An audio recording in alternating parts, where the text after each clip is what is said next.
আজ থেকে একটি লবঙ্গ নিয়ে সেটির মাঝে কোরআনুল কারীমের একটি সূরা পরে ফু দিয়ে ঘরের একটি গোপন জায়গা আছে, আমি কি বলে দিব সেই জায়গাটা কোথায়, সেখানে আপনি লবঙ্গটি রাখবেন আর দৈনিক আমলটি করবেন। আল্লাহ তাআলা আপনার ঘরে কোনোদিনও অভাব রাখবেন না, সেই ঘর থেকে অভাব দূর হয়ে যাবে।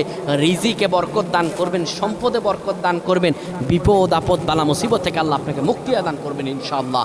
আপনি এই আমলটি শেয়ার করে দিবেন, মানুষের কাছে পৌঁছায় দিবেন, নিজে আমল করবেন এবং অপরকে আমল করার জন্য আপনি জানাবেন। নিজে আমল না করে সওয়াব পেয়ে যাবেন।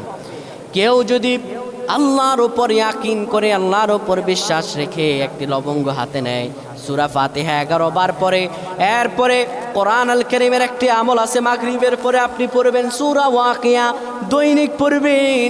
পরে পরে ওই লবঙ্গের মাঝে ফু দিয়ে আপনি জায়নামাজের মাঝে রেখে দিবেন, জায়নামাজের নিচে রেখে দিবেন। সূরা ফাতিহা 11 বার, সূরাতুল ওয়াকিয়া 1 বার পড়বেন মাগরিব নামাজের পরে। ওই ঘরে কোনোদিন অভাব আসবে